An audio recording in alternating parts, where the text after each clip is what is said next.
बातमी आहे राज्यातील हवामानासंदर्भात। राज्यातील गायब झालेली थंडी पुन्हा एकदा परतली आहे। विदर्भासह उत्तर महाराष्ट्रात किमान तापमानाचा पारा हा 10 अंशांच्याही खाली घसरलाय। तर आज राज्याच्या किमान तापमानात 3 ते 4 अंशांची घट होण्याचा अंदाज हवामानशास्त्र विभागाने वर्तवलाय। काल नागपुरात राज्यातील निचांकी 8.8 अंश तापमान नोंदवलं गेलं होतं, तर धुळे, गोंदिया, भंडाऱ्यामध्ये किमान तापमान 10 अंशांच्याही खाली घसरलंय।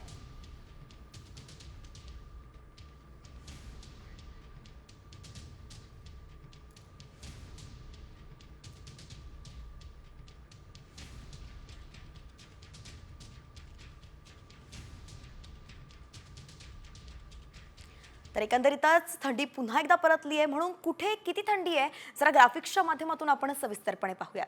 तर राज्यात थंडीचा कडाका वाढलाय। नागपूरमध्ये 9 अंश सेल्सिअस तापमान आहे, तर वर्ध्यात 10 अंश सेल्सिअस आहे आणि गोंदियाचं तापमान हे 10 अंश सेल्सिअस असल्याचं सध्या कळतंय। तर यानंतर अहिल्यानगरमध्ये 11 अंश सेल्सिअस तापमान नोंदवलं गेलंय। चंद्रपूरमध्ये 12 अंश सेल्सिअस आणि अमरावतीत 12 अंश सेल्सिअस तापमानाची नोंद झालेली आहे। सोबतच पुण्यातही 12 अंश सेल्सिअस, बीडमध्ये 13 अंश सेल्सिअस, महाबळेश्वरमध्ये सुद्धा 13 अंश सेल्सिअस आणि संभाजीनगरमध्ये 14 अंश सेल्सिअस तापमान नोंदवलं गेलंय। एकंदरीतच आपण पाहिलं राज्यभरात सध्या थंडीची लाट दिसतीये। किती अंश सेल्सिअस तापमान आहे आपण आता सविस्तरपणे पाहिलं, म्हणून पुढील 2 ते 3 दिवस काळजी घेण्याचं आवाहन सुद्धा हवामानशास्त्र विभागाकडून करण्यात आलंय। यानंतर आता पुन्हा एकदा इतरही बातम्यांचा आपण वेगवान आढावा घेऊयात। बॅरेट लंडननं लंडनच्या रिअल इस्टेटबाबत अहवाल तयार केला होता। ब्रिटनची राजधानी लंडनच्या प्रॉपर्टी मार्केटमध्ये भारतीयांनी दबदबा निर्माण केल्याचं या अहवालात पहिल्यांदाच समोर आलंय। बॅरेट लंडनच्या मते लंडनमधील रिअल इस्टेटच्या बाबतीत भारतीयांनी ब्रिटिशांनाही मागे टाकलंय।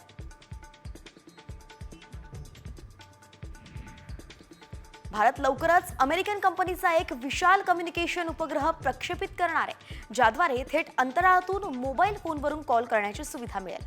सॅटेलाइट टेलिफोनिक क्षेत्रातील हे आतापर्यंतचं सर्वात आधुनिक, क्रांतिकारी आणि सर्वोत्तम तंत्रज्ञान मानलं जात आहे। अंतराळ क्षेत्रात भारताची ही मोठी कामगिरी आहे।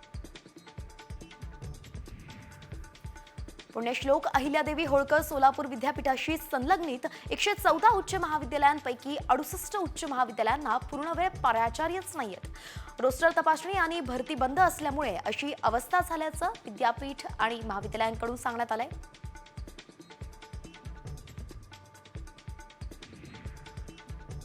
ग्रामसेवकांना आता बायोमेट्रिक हजेरी लागू करण्यात येणार आहे। राज्य सरकारनं या संदर्भात पुन्हा सूचनाही जारी केल्या आहेत। ग्रामपंचायतींच्या कामाला शिस्त लावण्यासाठीच हा निर्णय घेण्यात आलाय।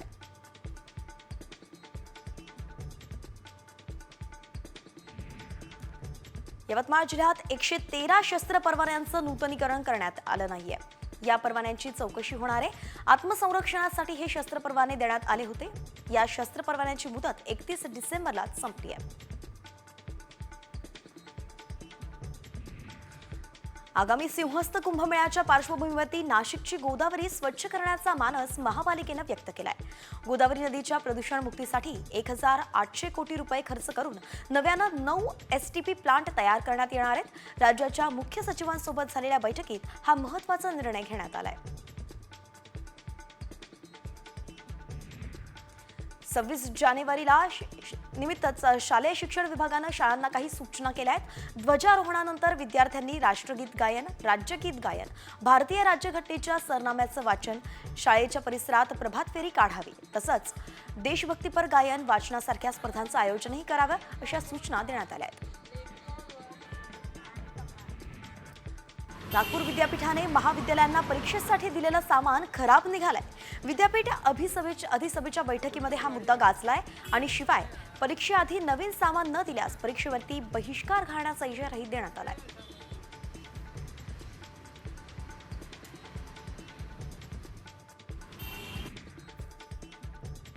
नाशिकच्या बागलाण तालुक्यातील तळवाडे दिगर गावात मोठ्या प्रमाणावरती कचऱ्याचे ढीग पसरलेत। या कचरा सफाईकडे ग्रामपंचायतीचं पूर्णतः दुर्लक्ष होत आहे। गावातील डुकरांचा वावरही वाढलाय, त्यामुळे गावकऱ्यांनी ग्रामपंचायतीविरोधात नाराजी व्यक्त केली आहे।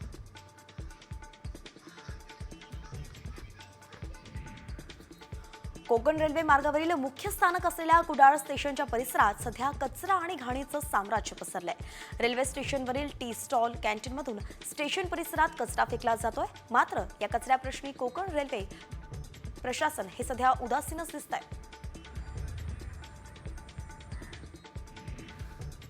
धाराशिवमध्ये अनेक ठिकाणी सौर प्रकल्प उभारण्यात आलेत, मात्र तरी सुद्धा पिकांना पाणी देण्यासाठी शेतकऱ्यांची रात्रपाळी सुरूच आहे। जिल्हाधिकारी डॉक्टर सचिन ओंबासे यांनी नारंगवाडीच्या सौर प्रकल्पाला भेट दिली, त्यावेळी दिवसा वीज देण्यात यावी अशी मागणीच शेतकऱ्यांनी केली आहे।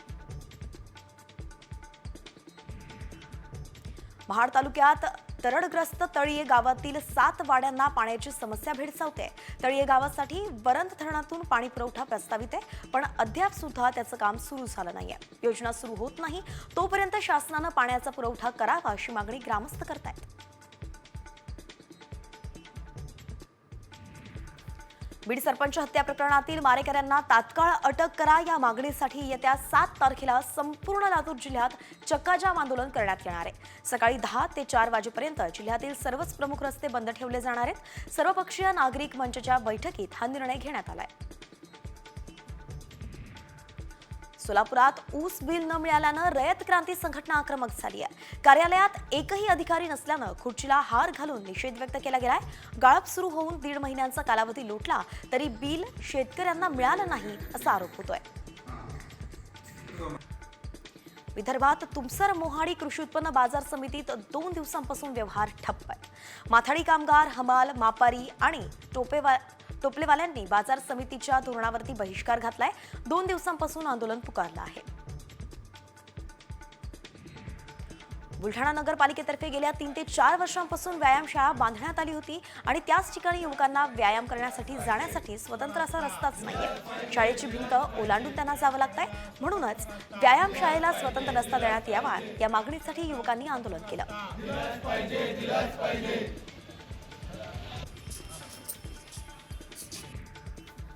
बायको नांदायला येत नसल्यानं नवऱ्यानं खंडोबा मंदिराच्या पायथ्याशी आमरण उपोषण सुरू केलंय। एवढंच काय तर बीडच्या सेलू गावातील या व्यक्तीनं बायकोला नांदाया पाठवा असं म्हणत जिल्हाधिकारी आणि पोलीस अधीक्षकांकडे सुद्धा तक्रार केली आहे। बीडमध्ये हे नवरोबा आता चांगलाच चर्चेचा विषय ठरतायत। आणि आता एक मोठी बातमी सध्या समोर येतेय। विधानसभा निवडणुकीनंतर आता सर्वच पक्षांकडून मिशन महापालिका सुरू करण्यात आलाय। माजी आमदार संदीप नाईक यांनी माजी नगरसेवकांची तातडीची बैठक बोलावली आहे। नवी मुंबई महानगरपालिका जिंकण्यासाठी भाजपनं संदीप नाईकांना आता पक्षात घेण्याच्या हालचाली सुरू केल्या आहेत। त्यामुळेच माजी नगरसेवकांच्या बैठकीमध्ये भाजप प्रवेशाची चर्चा केली जाणार आहे असंही कळतंय। संदीप नाईक यांनी 28 माजी नगरसेवकांचा पाठिंबा आहे त्यांना आणि त्यांनी विधानसभा निवडणूक शरद पवारांच्या राष्ट्रवादीतून लढवली होती, मात्र आता ते भाजपकडे जातील अशाही शक्यता वर्तवल्या जात आहेत। एकंदरीतच संदीप नाईकांनी आता मिशन महापालिका सुरू केल्याचं दिसतंय आणि म्हणून त्यांनी आज माजी नगरसेवकांची तातडीची बैठक बोलावली आहे। आणि आता बीड सरपंच हत्या प्रकरणात एक मोठी अपडेट समोर येतेय। संतोष देशमुख यांचे भाऊ धनंजय देशमुख यांना पोलीस संरक्षण देण्यात आलंय। धनंजय देशमुख हे बाहेर गावी जात असताना त्यांच्या सोबत गार्ड असणार आहे। देशमुख कुटुंबाला पोलीस संरक्षण देण्याची मस्साजोग ग्रामस्थांकडून मागणी होत होती आणि म्हणूनच आता अखेर त्यांना पोलीस संरक्षण देण्यात यावं असं बोललं जात आहे। पोलीस अधीक्षकांनी मागणी मान्य केली आणि आता त्यांना संरक्षण सुद्धा देण्यात आलं आहे। संतोष देशमुखांचे भाऊ धनंजय देशमुख यांना पोलिसांनी संरक्षण दिलंय।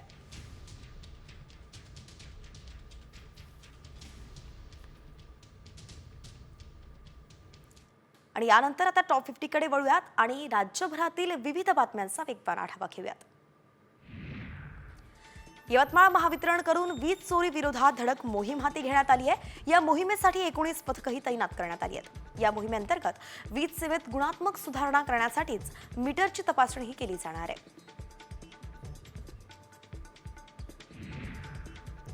तुळजापूरच्या बारूळजवळ झालेल्या पवनचक्की मारहाण प्रकरणी अखेर पवनचक्की कंपनीच्या प्रतिनिधी यांच्यासह इतरांवर सुद्धा गुन्हा दाखल करण्यात आलाय।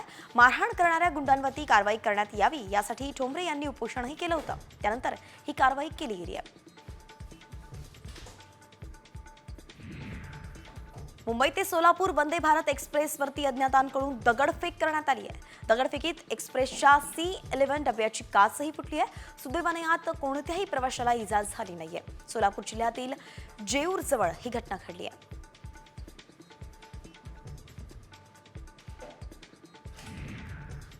नाशिकच्या चांदवडमध्ये राहणाऱ्या एका तरुणाची पल्सर गाडी अज्ञात दोघा चोरट्यांनी चोरली आहे. गाडीचं लॉक तोडून गाडी पळवताना संपूर्ण घटना CCTV मध्ये कैद झाली आहे आणि याच प्रकरणी चांदवड पोलिसांत गुन्हाही दाखल झालाय. पुण्यात अगदी क्षुल्लक कारणावरून एका तरुणानं दुसऱ्याच्या डोक्यावरती कोयत्यानं वार केलेत. का पाहिलंस असं विचारत मध्यरात्री तरुणावरती हल्ला करण्यात आलाय. दरम्यान सर्व प्रकार CCTV मध्ये कैद झालाय. आरोपी मात्र अजूनही फरारच आहे. 450 कोटींच्या BZ ग्रुप घोटाळ्या प्रकरणी भारतीय खेळाडू शुभमन गिल, साई सुदर्शन, राहुल तेवतिया आणि मोहित शर्मा या चौघांना गुजरात CIDनं समन्स पाठवलंय. गुजरात स्थित कंपनीकडून गुंतवणूकदारांना व्याज न मिळाल्यानं गुंतवणूकदारांनी तक्रार केल्याचं हे प्रकरण आहे. नागपूरच्या बाबुळखेडा शिवारात गोळीबार झाल्याची घटना घडली आहे. कारमधून जाणाऱ्या पवन हिरणवार या नावाच्या व्यक्तीवरती गोळीबार करण्यात आला. यात त्याचा मृत्यू झाला असून एक जण जखमी आहे. पोलीस आता पुढचा तपास करतायत. कामोठे इथल्या दुहेरी हत्याकांडाचा अखेर उलगडा झालाय. मद्यप्राशन केल्यावरती जितेंद्रनं दोघा आरोपींकडे समलैंगिक संबंध प्रस्थापित करण्यासाठी आग्रह धरला होता आणि त्यानंतर वाद विकोपाला गेला आणि यातच आई आणि 45 वर्षीय जितेंद्रचा खून झाल्याचं समोर आलंय. दोन्ही आरोपींना अटकही करण्यात आली आहे. बदलापुरात एका महिलेनं गृहसंकुलातील गाड्या तसंच रितू वर्ल्ड सोसायटीतली 4 चाकी आणि दुचाकी गाड्यांची तोडफोड केल्याची घटना घडली आहे. हा सगळा प्रकार CCTV मध्ये कैद झालाय आणि ही महिला नेमकी कोण आहे याचा शोध सुरू आहे. या प्रकरणानंतर परिसरात पोलिसांनी गस्तही वाढवली आहे.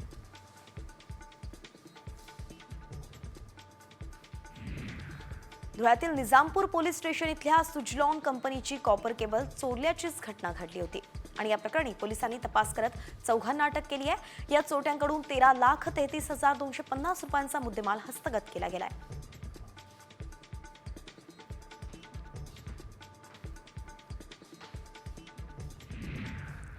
आणि आता बातमीपत्रात महत्त्वाची बातमी आहे ती 10वी आणि 12वीच्या विद्यार्थ्यांसाठी. तुम्ही कॉपी करत असाल तर तुमच्यावरती आता तिसऱ्या डोळ्याची नजर असणार आहे. परीक्षेसाठीच CCTV सहच व्हिडिओ रेकॉर्डिंग सुद्धा करण्यात येणार आहे. परीक्षेतील गैरप्रकार टाळण्यासाठी परीक्षा केंद्रांवरती CCTV कॅमेरे बंधनकारक करण्यात आलेत आणि त्यासोबतच सहाय्यक परीक्षकांच्या मोबाईलवरून सुद्धा प्रत्येक केंद्रावरील पेपर संपेपर्यंत हालचाली टिपण्यात येणार आहेत. त्या हालचालींवरती वॉच ठेवण्यासाठी शिक्षण विभागात वॉर रूम सुद्धा तयार करण्यात येणार आहे. त्यामुळेच क्षमतेपेक्षा जास्त गर्दी केंद्रावरती दिसल्यास परीक्षा केंद्रात पर्यवेक्षकांनी फेऱ्या न मारता एकाच ठिकाणी उभे राहिल्यास, विद्यार्थ्यांनी बैठक व्यवस्थेत बदल केल्यास, गैरप्रकाराच्या हालचाली झाल्या तर तात्काळ शिक्षण विभागात तयार करण्यात आलेल्या नियंत्रण कक्षाला आता कळू शकणार आहे.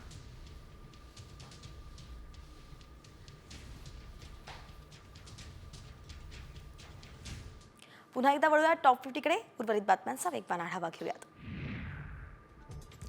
यवतमाळवरून पुण्याला जात असताना वाहन चालकाचा डोळा लागल्यानं अपघात झालाय. अपघातात 3 जण किरकोळ जखमी झालेत. स्थानिकांनी अपघातग्रस्तांना तातडीनं मदत करत जखमींना उपचारासाठी यवतमाळ रुग्णालयात दाखल केलं.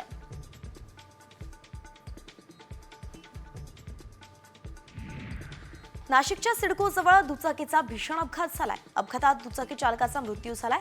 चालकाचं गाडीवरचं नियंत्रण सुटलं आणि अपघात झाल्याची प्राथमिक माहिती आहे. तर अपघाताचा हा सगळा थरार CCTV मध्ये कैद झालाय.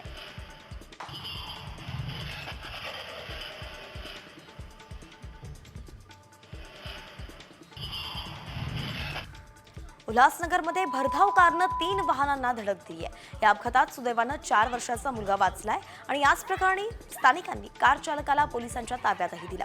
आरोपी 19 वर्षाचा युवक असून त्याच्याकडे गाडी चालवण्याचा परवाना आहे की नाही हा प्रश्न आता उपस्थित होतोय.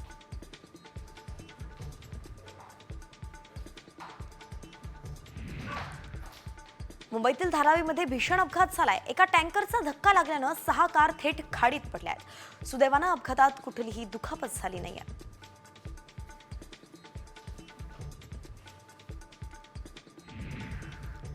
कुर्ला कुरेश नगरमध्ये मुलीनेच आईची हत्या केली आहे. आपली आई आपल्यापेक्षा मोठ्या बहिणीवरती जास्त प्रेम करते, आपला तिरस्कार करते, या भावनेतून ही मुलगी आईशी भांडू लागली. भांडण इतकं विकोपाला गेलं की मुलीने आईवरती चाकूने वार करत तिची हत्या केली. आता सदर आरोपी महिला पोलिसांच्या ताब्यात आहे.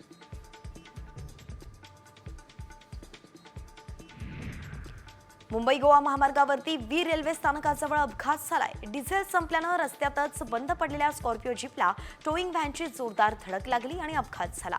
अपघातादरम्यान स्कॉर्पिओ जवळ उभे असलेले 3 जण ठार झाले तर तिघेही जखमी आहेत.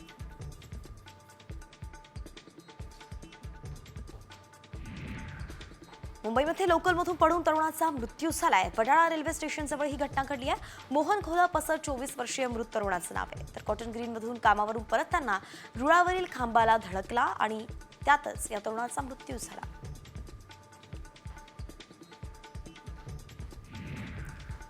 लातूरमध्ये स्कूल बसचा अपघात झालाय. त्यात 4 विद्यार्थी गंभीर जखमी झालेत. लातूर नांदेड महामार्गावरच्या कोळपा पाटी इथे हा अपघात झाला असून जखमी मुलांवरती लातूरमध्ये उपचार सुरू आहेत.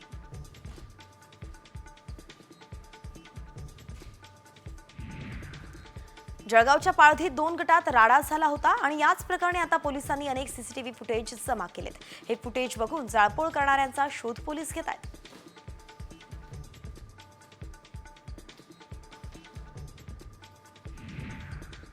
देशात लवकरच दिल्ली श्रीनगर दरम्यान स्लीपर वंदे भारत एक्सप्रेस धावणार आहे. 180 किलोमीटर प्रति तास वेगानं स्लीपर वंदे भारत धावली असून चाचणी आता यशस्वी झाली आहे.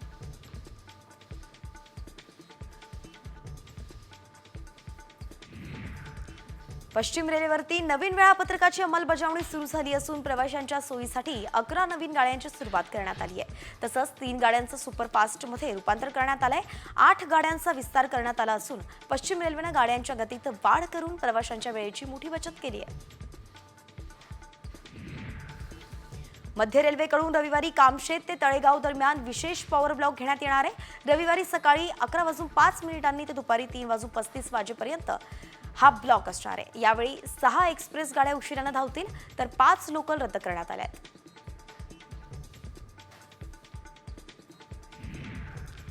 प्रवाशांची आणि एक्सप्रेसची वाढती संख्या पाहता पुणे रेल्वे स्थानकानं विस्तार करण्याचा निर्णय घेतलाय. पुणे रेल्वे स्थानकावरती 2 नवीन प्लॅटफॉर्म्स बनवण्यात येणार आहेत. त्या 4 प्लॅटफॉर्मची लांबी वाढवण्यात येणार आहे आणि याबाबतचा आराखडा तयार असून पुढील काही दिवसांत कामाला सुरुवात होईल.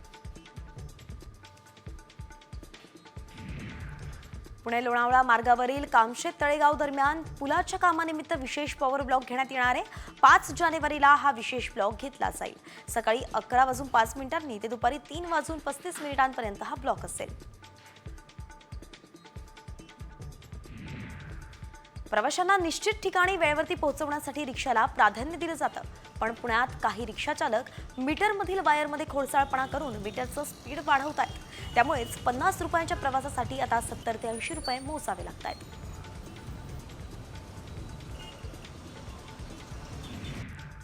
नवी मुंबईतील ऐरोली काटाई उन्नत मार्गाचं काम सध्या प्रगतीपथावरती सुरू आहे. उन्नत मार्गाचं 75% काम पूर्ण झालंय. उर्वरित काम हे ऑक्टोबर 2025 पर्यंत पूर्ण करण्यासाठी MMRDAनं कंबर कसली आहे. ऐरोली ते डोंबिवली जवळील काटाई नाक्यापर्यंतचा हा प्रवास आता अवघ्या 15 मिनिटांत पूर्ण होऊ शकणार आहे.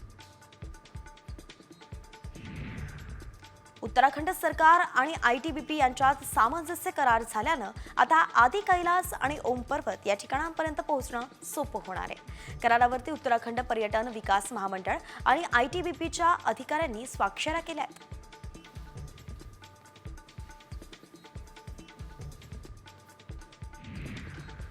बृहन्मुंबई महानगरपालिकेत 10वी पास असणाऱ्यांना नोकरीची संधी आहे. पुरुष आणि महिला होमगार्डच्या 2771 जागा भरवण्यात येणार आहेत.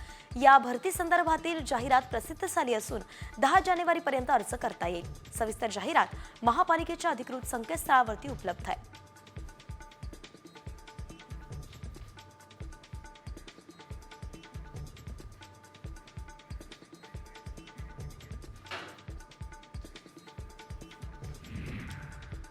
आणि आता एक वेगळी पण अत्यंत महत्त्वाची अशी बातमी आहे. तुम्ही जास्त वेळ झोपत असाल तर ही बातमी जरा नीटच पहा, कारण बातमी पाहून तुमची सुद्धा झोप उडू शकते. तुम्ही गरजेपेक्षा जास्त वेळ झोपत असाल तर तुम्हाला हार्ट अटॅकचा धोका निर्माण होऊ शकतो.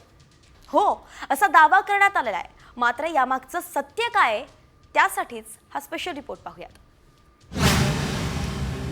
जास्त झोपाल तर जीवाला मुकाल.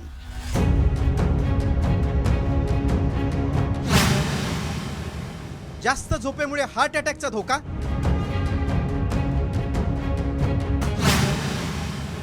काय आहे व्हायरल मेसेज मागचं सत्य?